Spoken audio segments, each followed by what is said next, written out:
તાલુકા police station વિસ્તારમાં આવતા ખેરવા ગામમાં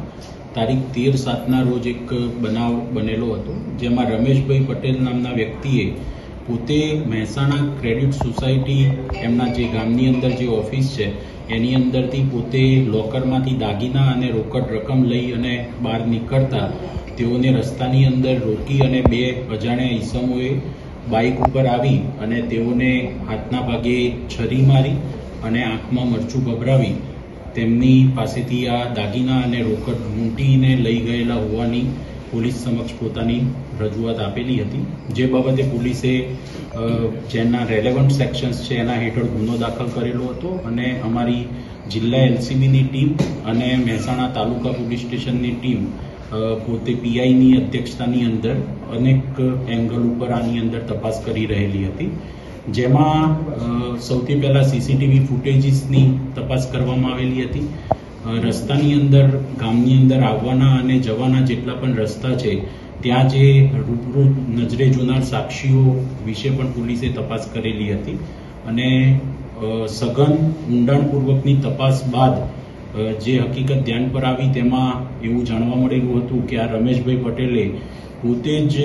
પોતાના હાથ ઉપર ચપ્પુ મારી અને પોતાના ઘરમાં જે ઉપયોગમાં લેવાતું મરચું હતું તે પોતાની સાથે લઈ ગયેલા હતા અને એક જગ્યાએ ઊભા રહી અને આંખમાં મરચું ભભરાવી અને આજુબાજુથી લોકોને ભેગા કરી અને સાક્ષીઓ ઉપજાવી કાઢવાનો જે ખોટો બનાવ છે તેને પોલીસને એક સાચું વર્ઝન લાગે તેવી રીતે આખું એક તરકટ રચી અને આ આખો બનાવ ઉપજાવી કાઢેલો હતો.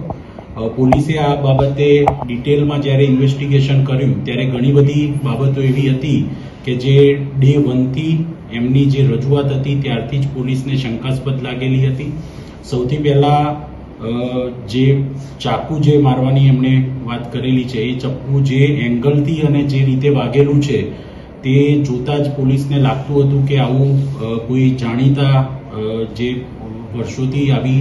લૂંટ કરવાની ટેવવાળા વ્યક્તિ હોય તેઓ દ્વારા મારવામાં આવેલું નથી. બીજું જે આમાં ચપ્પુ યુઝ થયેલું છે એ પણ ઘરમાં શાકભાજીને કાપવા માટેનું ચપ્પુ હોય છે, જે પ્રોફેશનલ જે લૂંટ કરનારા છે એ લોકો આવું ચપ્પુ યુઝ કરતા નથી હોતા. બીજું જે મરચાની ભૂકી યુઝ કરી તે ભૂકી સેમ એ જ પ્રકારની અને એ જ કંપનીની ભૂકી પોલીસને તેઓના ઘરેથી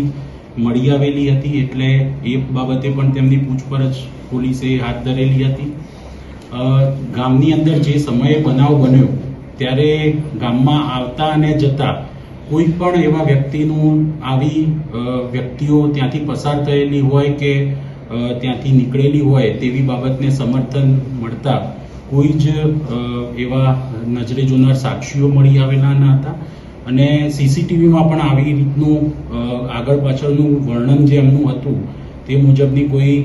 ઘટના સીસીટીવીમાં પણ મળી આવેલી ન હતી. ડિટેલ્ડ સીસીટીવી એનાલિસિસમાં પોલીસને એક એંગલના સીસીટીવી લેટ નાઇટ મળી આવેલા હતા, જેમાં આ વ્યક્તિ પોતે જ એક જગ્યાએ બેસીને આંખમાં મરચું નાખી અને છરો મારતો હોય તેવું મળી આવતા અમે એક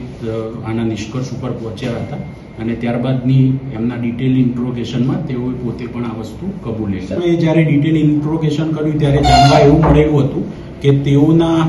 પુત્ર અને તેઓની પુત્રવધુ તેઓ કેનેડા